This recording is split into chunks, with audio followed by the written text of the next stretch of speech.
Alright, Travis Wingoodsell. I need to remember that I need to keep repeating things over and over for my brand new audience for every video I put up. And so there's probably some confusion about the difference between a pentagram and an inverted pentagram. And maybe inverted is a big word, and people don't understand that it just means upside down. And so, again, let me go over this with you. Pentagram points up. It's the symbol of a star. The inverted pentagram, being upside down, the star is turned upside down. And so it's falling. Now, this symbol is at least identified in the Bible.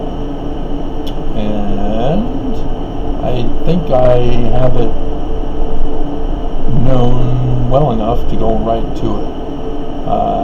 Isaiah 14:12. Yep, sure enough. And what? They didn't reference it to the Book of Mormon? Did it? Yeah, there it is. They did it at the front. And so, yes, we can go to the Book of Mormon also, because plagiarism is proof that the Book of Mormon is true. I've warned you guys.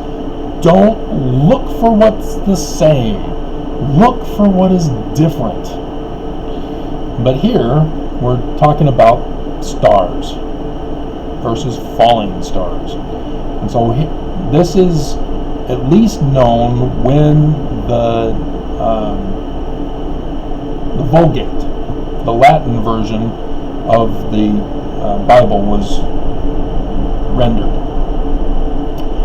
Because Lucifer, oops, I spoiled it for you. Ooh. Should have warned you ahead of time there was a spoiler alert coming before I read the passage. Lucifer is a Latin word. But here we have in verse 12 of Isaiah 14, "How art thou fallen from heaven, O Lucifer, son of the morning." Now all Mormons know Lucifer. It's in our theology. We all know Lucifer. And so this is it. How art thou fallen from heaven? He's a falling star, son of the morning. How art thou cut down to the ground, which did weaken the nations? And so we can go to 2 Nephi in case you don't believe in the Bible. And so here we are in verse 12. How art thou fallen from heaven, O Lucifer, son of the morning? And it says, art thou cut down to the ground, which did weaken the nations, instead of the other way. And so there, if you trust the Book of Mormon over the Bible, there you go. How art thou fallen from heaven, O Lucifer, son of the morning? Thus the falling star symbol. If you need more examples of how apostles are stars, we can go into 1 Nephi. And Lehi has his first dream. And in that dream he sees one descending out of the midst of heaven, and beheld that his luster was above that of the sun at noonday. And he also saw, in verse 10 of 1 Nephi chapter 1, 12 others following him, and their brightness did exceed that of the stars in the firmament. And Mormon theology is that there was a council in heaven, and Lucifer was in that council. And thus he became the prototype for Judas in the 12 in the Gospels, 12 apostles. And Judas became a fallen star when he betrayed Jesus with, what was it, 30 pieces of silver? Joseph of Egypt was 20 pieces of silver, wasn't it? Yeah, and then he goes and hangs himself, cut low to the ground. And so the Bible tells us that at least at that point, it was well known as a symbol, as a fallen star associated with Lucifer. And Lucifer, understood at least with the Vulgate, as being associated with the devil, Satan, and those who follow him, such as Judas, who betrayed Jesus. And so this is the symbol. It's well known as a symbol. Those who are of the Church of Satan, and yes, there is one, variations of them too, and they understand this symbolism. That's their symbol for their church, for that very reason, because Lucifer is the falling star as indicated in the Bible, and so they use that symbol. And so you can recognize the Church of Lucifer with the inverted pentagram, the upside down star, the falling star. It's not complicated, very simple. And so by the signs, you may know of their origin, what they believe in, what their principles are. And in fact, if they were to have put them as the keystone of an arch above doors or gateways, that would solidify that Luciferian doctrine is the foundation of such an organization. And so that's why I'm always referring to the Church of Jesus Christ of Latter-day Saints as having this symbol. It's on the gate of the Seagull Gate. It's the keystone.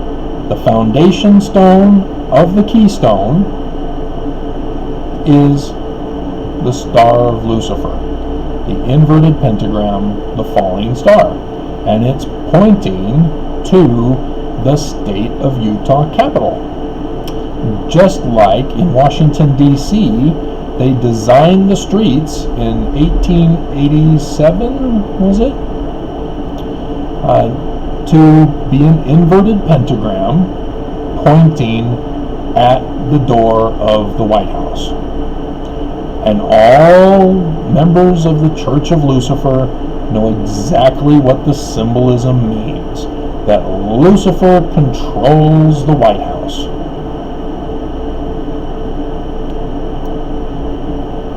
And if you want to know where that came from, who's actually the ones behind it, Scottish Rites Freemasonry is between the horns there in Washington, D.C. Their lodge. They're the ones involved with that. And so if you're wondering, well, how then did the church get it then? Which organization did they get it from? Well, Brigham Young and Heber C. Kimball, back in the 1826 era, were of the Scottish Rites. And if you don't understand it, there was a difference. You may think, well, the Smiths then, what were they? Because we heard they were Masons too. Wasn't Joseph one in 1842? No. They were Masons back in 1826 also. And they were not Scottish Rites. They were York Rites. And so for them, their symbolism was different than the Scottish Rites. For the York Rites, the highest rank is the Knights Templar. You know, brave Sir Robin ran away, King Arthur and his knights. The Knights Templar. They were the ones who were commissioned by the Pope to go to Jerusalem, and they went to Jerusalem. They did some digging underneath the Temple Mount and found something. We don't know what it is. They didn't say, nobody said, but thus gave rise to the Holy Grail, the legend of the Holy Grail in Canterbury Tales. And but they came back to the Pope, had a secret meeting, and then all of a sudden the Pope declares them knights, and they get to be the official corporation running the pilgrimage to and from Jerusalem to protect the pilgrims going to the temple on a regular basis. And so they provided the food and everything for the pilgrims on their journey. And thus they became very, very rich. It was a monopoly. And so over time, the Pope died, and future popes are getting a little jealous, not liking the Knights Templar to get so powerful and to become so rich. You know, you're supposed to give to the church. And so one pope decides, okay, this is enough. We're putting an end to this. He gets in league with a European king, and they set a date to round up all the Knights Templar. And that date has been immortalized as October, Friday the 13th. So that's where we get Friday the 13th and Jason Voorhees, right? Not Michael Myers, that's Halloween. Jason Voorhees is the Friday the 13th guy, right? But that's where it comes from, is the Knights Templar when they were attacked and rounded up. There were a lot who got away. And so even though they tried to do a coordinated strike, it didn't prove 100% effective. There were a group that got away.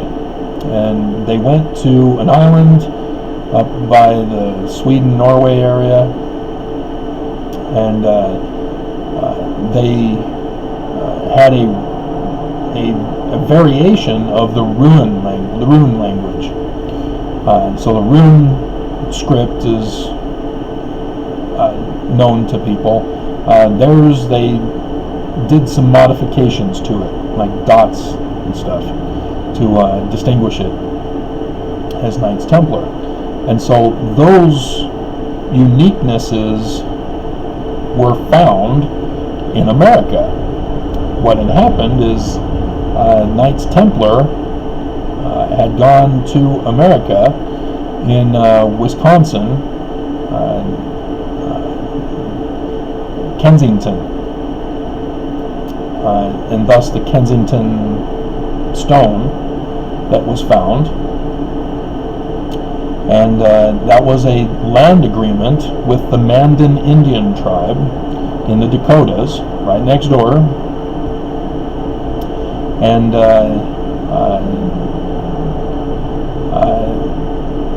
they had purchased the land of America eastward from Kensington, and that was 1363, I believe, was the date, because using the Knights Templar dating system, it was confirmed as being Knights Templar, and that is the actual date of the stone. And they've also found that in southern Illinois there were caves in the hills there, and found some buried plates, actual metal plates, and on these metal plates were Egyptian characters buried in the caves. They didn't find all of them. There's clearly more that were buried there, and so there have been people who have been searching for stuff but haven't found more. But it wasn't exactly Egyptian. It was almost as if Knights Templar were trying to copy Egyptian. And that's why, another reason why the Pope was upset with the Knights Templar is that whatever they had found in Jerusalem at the Temple Mount was the cause for them to embrace the Egyptian religion. And so he didn't like that they were straying from the true one God, and used that as an excuse also to go after them. And so, let's see, buried plates, Egyptian, Southern Illinois, Knights Templar. Also, Solomon's Temple.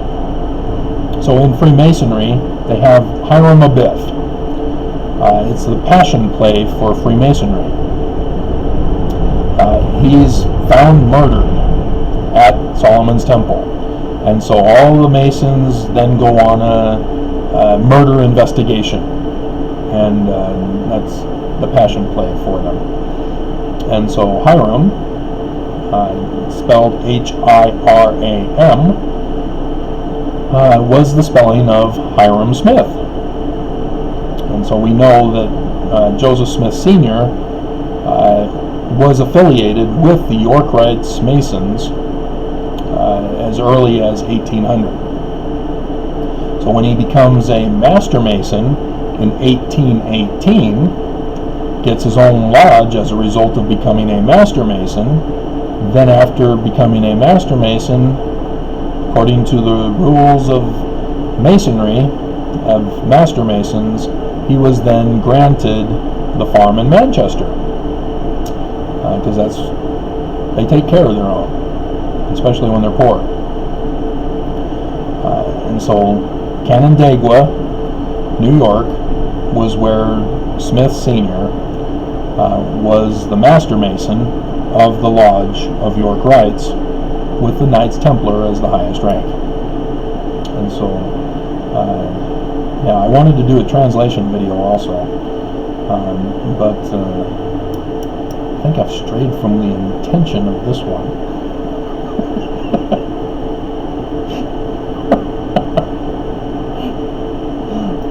Oh yeah, stars and inverted pentagrams. And so yeah, but yeah, I strayed far from inverted pentagrams, didn't I? And so yeah, the Smiths were not affiliated with the inverted pentagram. That was Brigham Young and Heber C. Kimball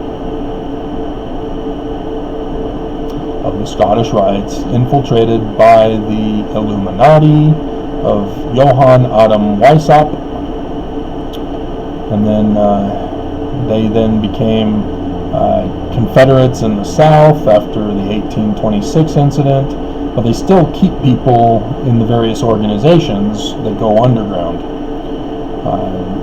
You have people that go infiltrate other organizations, and you have people that stay in the organization and just stay quiet and hidden and unknown until everybody forgets about them. And so then they became Confederates, then they became Democrats, and then they became Communists, then they became Nazis, then they became Republicans. You get the picture. And so now they're attacking us in an all-out martial law civil war. That's them.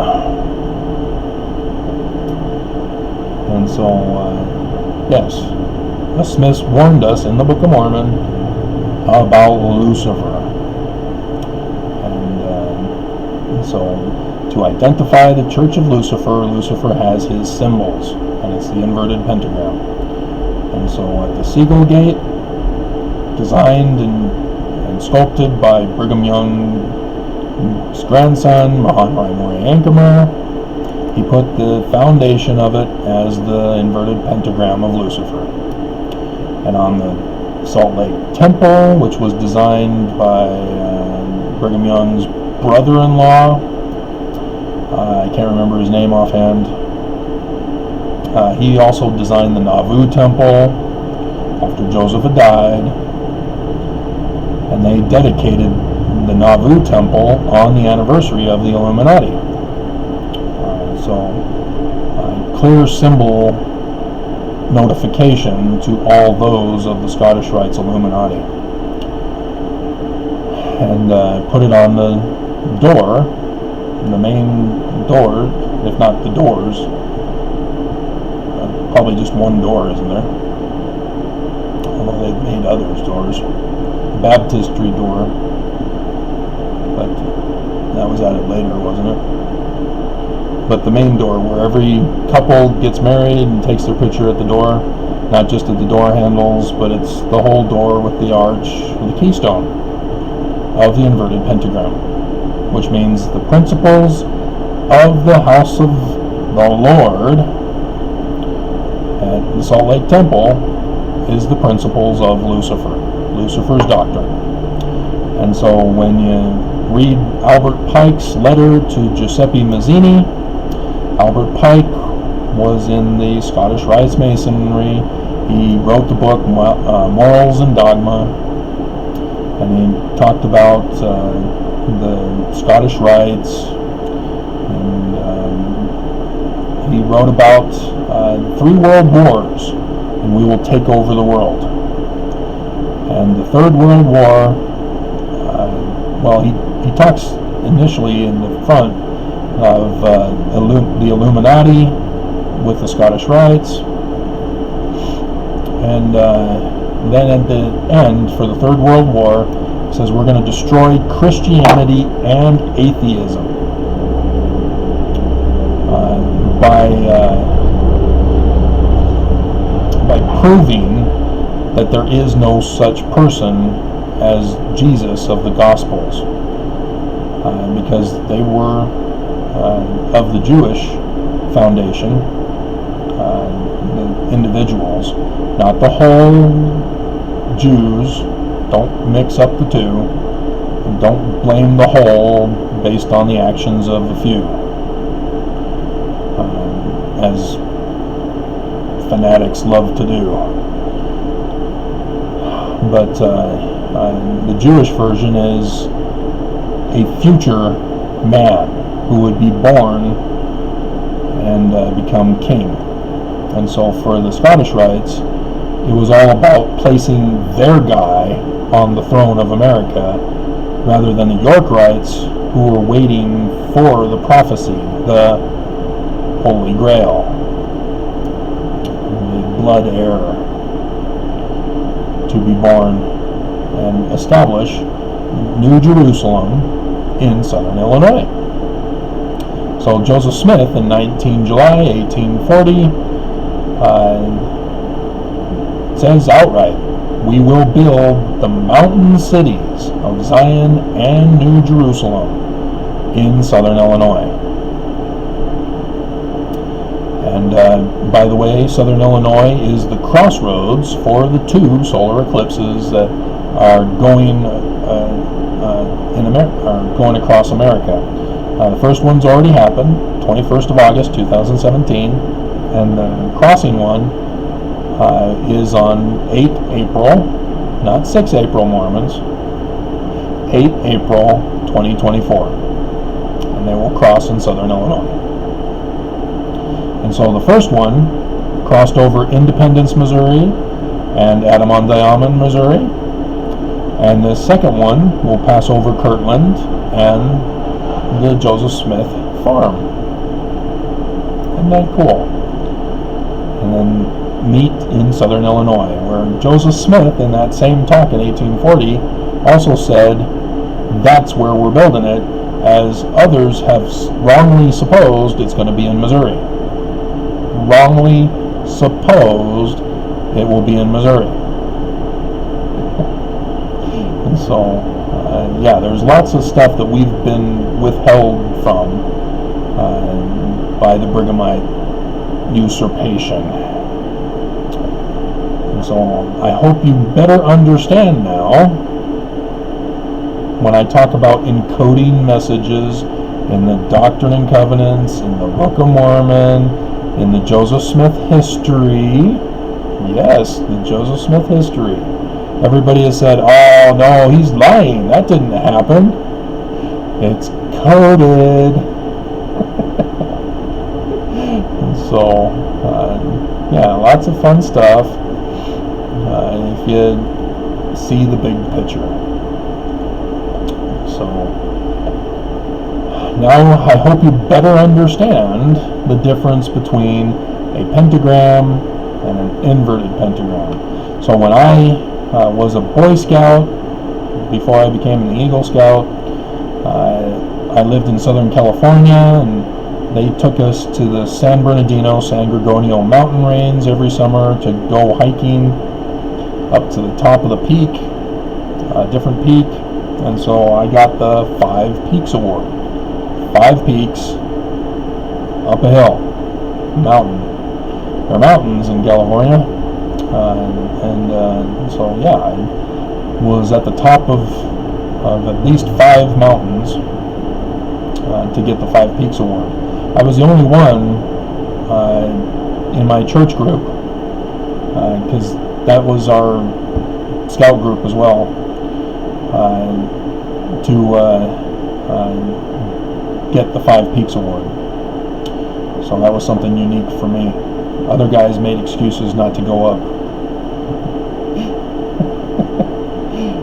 But I thought it was great because I got to take trail mix and soda pop, and they say, oh, you don't want to overpack yourself, you won't be able to make it.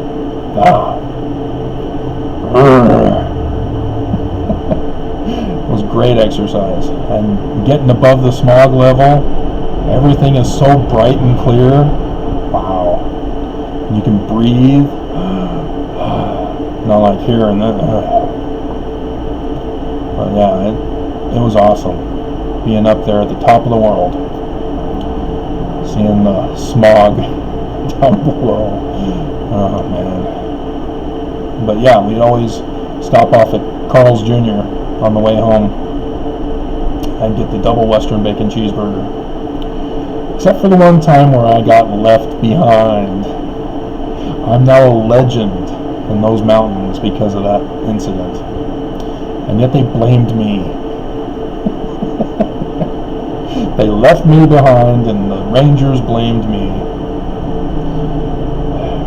So, yeah, I'm still a legend down there. They use my story to tell everybody else that goes hiking and goes to the travel lodge or whatever. So, there you go.